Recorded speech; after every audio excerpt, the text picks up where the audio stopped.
हमें अधिकतर लोग पूछते हैं कि मेरे पास समय की कमी है और आप प्राणायाम के बारे में ज़्यादा बात करते हैं, तो मुझे उतना समय नहीं है। मैं कौन सा ऐसा एक प्राणायाम करूं जो कि कम समय में भी किया जा सकता है।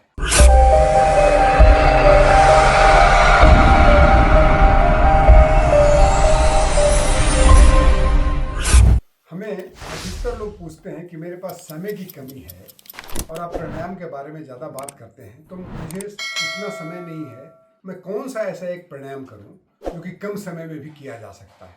तो दोस्तों, मैं एक ऐसा प्राणायाम बताऊंगा कि आप कुछ भी मत करिए, केवल एक प्राणायाम करिए। उसका नाम है भ्रामरी प्राणायाम। भ्रामरी प्राणायाम नाम से आपको समझ में आ रहा होगा कि आखिर भ्रामरी यानी भ्रमर, ये भ्रमर से लिया गया। भ्रमर एक संस्कृत शब्द है जो कि मधुमक्खी, जिसे हिंदी में हम मधुमक्खी कहते हैं, उसका संस्कृत अनुवाद है। और जब भ्रमर या मधुमक्खी गूंजता है, उड़ती है, मधुमक्खिया के उड़ने से एक आवाज होता है, उस गूंज को हम लोग उस गूंज से लिया गया है भ्रामरी प्राणायाम। मैं इसके बारे में पहले डिटेल में बताऊंगा कि इसको कैसे किया जाता है। इसकी विधि को अच्छे से समझना बहुत जरूरी है, लेकिन उसके पहले मैं आपको बताऊंगा कि इसके लाभ क्या है। जब तक कि हम लाभ किसी चीज का नहीं जानते हैं, तब तक हमारा मन नहीं मानता है कि उसको क्यों करूं, ये हमारा तर्क बोलता है क्यों करूं। तो चलिए मैं बताता हूं कि भ्रामरी प्राणायाम करने से लाभ क्या है। यदि सही तरीके से किया जाए, जो कि मैं बाद में आपको विधि बताऊंगा, जरूर आप आखिरी तक वीडियो देखिएगा ताकि आप अच्छे से समझ पाएं कि कैसे किया जाता है। तो उसमें हमारा सबसे पहला हम 3 तरह का लाभ बताऊंगे: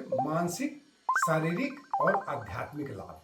हम आज के समय में ज्यादा से ज्यादा मानसिक लाभों की आवश्यकता और शारीरिक लाभों की आवश्यकता ज्यादा जानना चाहते हैं। तो आप जब हम भ्रामरी प्राणायाम करते हैं तो हमारे जो ब्रेन है, ब्रेन में खास करके आज्ञा चक्र, जो कि हमारे दोनों भ्रिकुटियों के बीच में आज्ञा चक्र होता है, इसके पीछे में जस्ट ब्रेन के अंदर में 2 बहुत महत्वपूर्ण ग्लैंड्स हैं, ग्रंथियां हैं, जिसे नाम है पिट्यूटरी ग्लैंड और पीनियल ग्लैंड। पिट्यूटरी ग्लैंड को मास्टर ग्लैंड बोलते हैं, और ये हमारे जितने शरीर में 7 ग्लैंड है उसको ये संदेशवाहक है, वो उसे मैसेंजर है, मैसेज भेजता है ताकि वो सारे ग्लैंड्स जो भी आवश्यकता शरीर को हो उसके हिसाब से उसको सेक्रीट करे, हार्मोन्स को सेक्रीट करे और वो अंग स्वस्थ रहे। तो इतना महत्वपूर्ण है।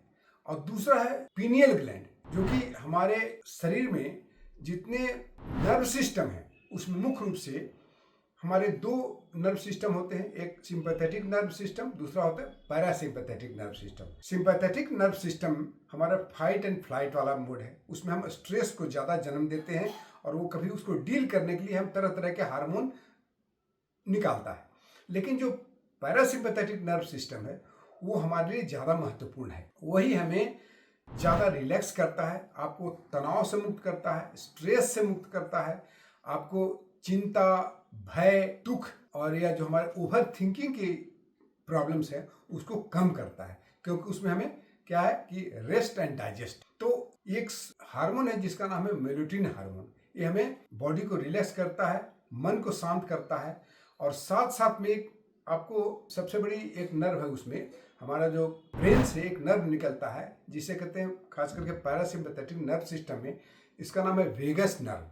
वेगस नर्व हमारा ब्रेन से निकलता है, सबसे बड़ा नर्व है वो, समूचे हमारे शरीर के हर अंगों को साथ में कनेक्शन है। तो यदि वो एक्टिवेट करने का एक ही तरीका है, वो भ्रामरी प्राणायाम यदि हम करेंगे तो उसको नर्व एक्टिवेट होता है, जो कि हमारे सभी अंगों को, यानी आप डाइजेस्टिव ऑर्गन, उसके साथ साथ में आपके पैंक्रियाज या हार्ट, या यहाँ से लेकर के जिस ब्रेन से लेकर के सर के नीचे भाग, बॉडी के नीचे तरह तक उसका रास्ता जगह है, जो कि हर जितने हमारे अंग हैं उसको अच्छे से कार्य करने में वो उसको सहायता करता है। तो ये बहुत ही महत्वपूर्ण है। तो जब हम भ्रामरी प्राणायाम करते हैं तो वो नर्व हमारा एक्टिवेट होता है, वो एक्टिव हो जाता है और वो सारे अंग काम करने लगते हैं। क्योंकि हमारे बहुत सारे प्रॉब्लम्स क्या है जो कि मन से शरीर पर आता है, यानी साइकोसोमेटिक बीमारियां होती है। तो इस वेगस नर्व को एक्टिवेट करने का तरीका में सबसे अच्छा, यदि सबसे सुंदर तरीका है तो वो है आप भ्रामरी प्राणायाम। आपको ये हाई ब्लड प्रेशर वालों के लिए, जिनको हाई ब्लड प्रेशर है उनके लिए रामबाण है। कितना देर करना इसका हम समय भी बताऊंगा, और नींद के लिए जिनको अनिद्रा की प्रॉब्लम्स है उनको कितना देर करना उसके लिए, और इमीडिएटली यदि सोना चाहते हैं उसके लिए कितना देर करना होगा, कौन तरीका से करना हो, वो सारी बातें मैं आगे बताऊंगा। मेमोरी पूर्ण रूप से बढ़ती है, ये खास करके स्टूडेंट्स के लिए, छात्रों के लिए, या वैसे व्यक्ति जो वक्ता हैं, जो कोई स्टेज पर बात करना चाहते हैं और वो भूल जाते हैं। उनके लिए बहुत अच्छा है कि भ्रामरी प्राणायाम यदि करेंगे तो उनको मेमोरी, कंसंट्रेशन और मेमोरी दोनों में अभूतपूर्व से वृद्धि होती है। हम इसके साथ न उतना ही नहीं बल्कि हमारे चेहरे की चमक, चेहरे पर जो कभी देखिएगा रिंकल्स हो रहे हैं, समय से पूर्व आपको बुढ़ापा आने लगता है, तो उसमें भी काफी लाभ पड़ता है। आपके एंटी एजिंग प्राणायाम है, आपको एज को भी चेहरे पर चमक रहेगा। एक व्यक्ति जो आपको भ्रामरी प्राणायाम प्रतिदिन सही समय तक करता है, आपको चेहरे से देख करके आप बता सकते हैं कि वो जरूर एक अच्छे से योग करता होगा। इसलिए इसको हम प्रतिदिन करना बहुत जरूरी है। कितना समय तक करेंगे मैं बताऊंगा। अच्छा, महर्षि पतंजलि ने अष्टांग योग की बात की है। उसमें अष्टांग योग जिस राजयोग का अंग है, राजयोग है, उसमें आपको 8 तरह के योग बताए गए हैं। कौन कौन से हैं? यम, नियम, आसन, प्राणायाम, प्रत्याहार, धारणा, ध्यान और समाधि। तो प्रत्याहार जो कि हमारे इंद्रियों को कैसे अंतर्मुखी बनाया जा सके, क्योंकि इंद्रियां जब बहिर्मुखी रखती हैं तो हमारा तनाव ज़्यादा से ज़्यादा होता है। तो जब आप आँख खोलकर भी जब रहिएगा बाद में, तो आपको प्रत्याहार यानी इंद्रियों को अंदर समेटने की क्षमता बढ़ती है। आप और साथ साथ में इसके बाद आपको यदि ध्यान में जाना है तो ये ब्रह्मनाद ध्यान का या नाद ब्रह्म ध्यान कहते हैं, उसके लिए प्री प्रैक्टिस बहुत जरूरी है इसका, भ्रामरी प्राणायाम का। अब मैं इतने फायदे तो हैं, इसके अलावा भी बहुत सारे अन्य फायदे हैं, लेकिन अब मैं बताऊंगा कि इसको कैसे करना है। करने का तरीका, इसमें हम साथ साथ में हम 3 मुद्राएं लगाते हैं। सबसे पहली मुद्रा है सन्मुखी मुद्रा। सन्मुखी मुद्रा का मतलब क्या है? हमारे जो 6 द्वार हैं उसे हम बंद कर देते हैं, उसको रोक देते हैं, ताकि हमारी ध्यान, हमारा जो चेतना है वो बाहर की तरफ नहीं जाकर के अंदर की तरफ आए। नंबर 1। नंबर 2 है खेचरी मुद्रा। खेचरी मुद्रा यानी हम जब जीभ को तालू से लगाते हैं, इसमें क्या करते हैं, जीभ को हम तालू से लगा लेते हैं और वो ध्वनि निकालते हैं।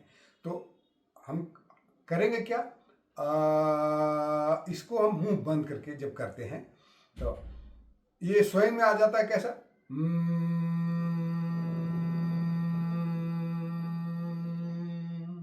ध्वनि ऐसा निकलेगा, ठीक है। और तीसरा चीज है, हम इसमें मूलबद्ध लगाते हैं। हमारी ऊर्जा नीचे की तरफ जाने का तरीका क्या है? तो हमारा जो एनस है या गुदा द्वार है, नीचे वाले जितने हमारे अंग हैं उससे हमारी ऊर्जा बाहर की तरफ जाती है।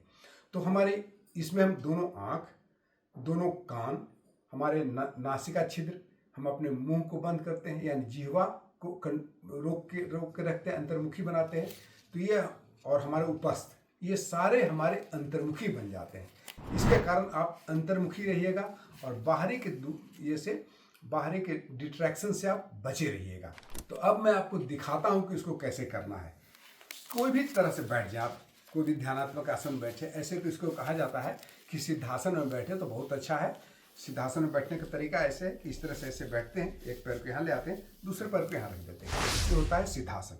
और इसको थोड़ा सा इसको अंदर में कर, ये सिद्धासन है। इसमें आपका स्वाभाविक रूप से आपका कमर, गर्दन और सिर एक सीध में आ जाता है। ज्ञान मुद्रा लगा लेते हैं इस तरह से।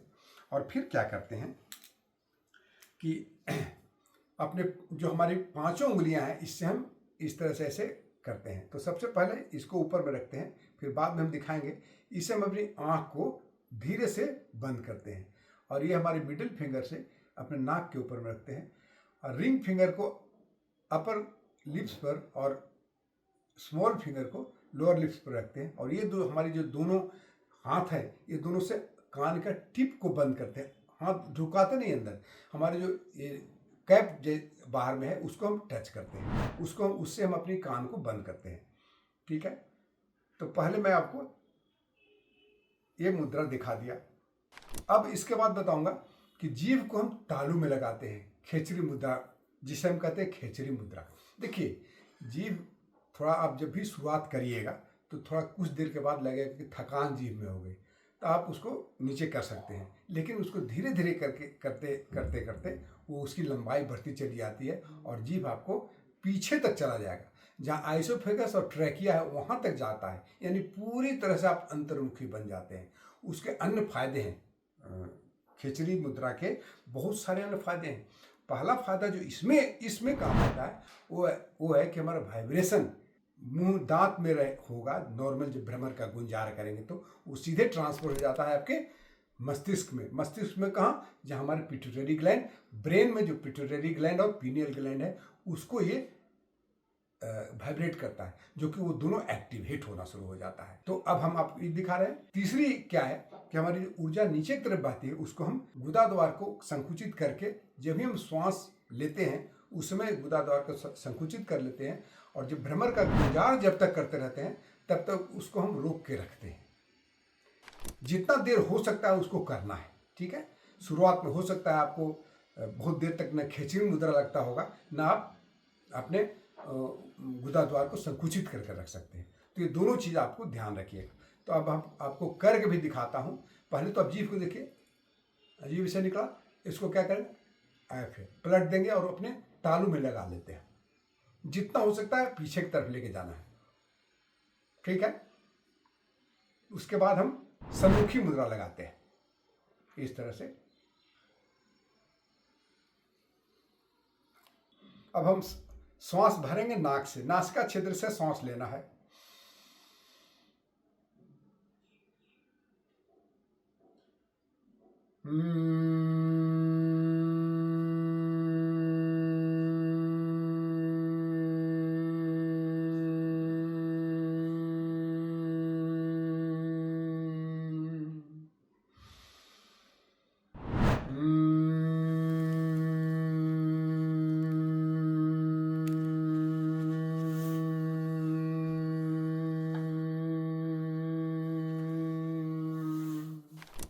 मैंने 2 चक्र करके आपको दिखाया। इसको आपको एक राउंड में, इसका कहा गया है कि 7 बार 7 राउंड इसको करना है। और यदि आप 3 राउंड 7-7 बार का करते हैं तो आपको, जिसको निद्रा की प्रॉब्लम है, इमीडिएटली आपको उसको निद्रा आ जाएगी।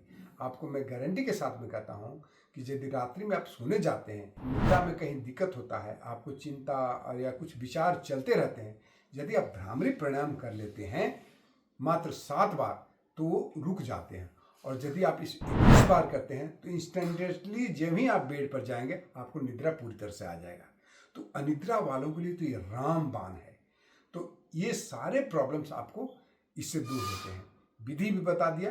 तो दोस्तों, इसको आप करिए। यदि कुछ भी नहीं कर सकते हैं, कोई भी ना अनुलोम विलोम कर सकते हैं, ना भस्त्रिका कर सकते हैं, या अन्य कोई प्राणायाम आप नहीं कर सकते हैं, तो ये भ्रामरी प्राणायाम आप जब भी चाहें तो दिन भर में कभी भी कर सकते हैं। बस इतना ध्यान रखिएगा कि खाना खाने के 1-2 घंटा बाद नहीं करें।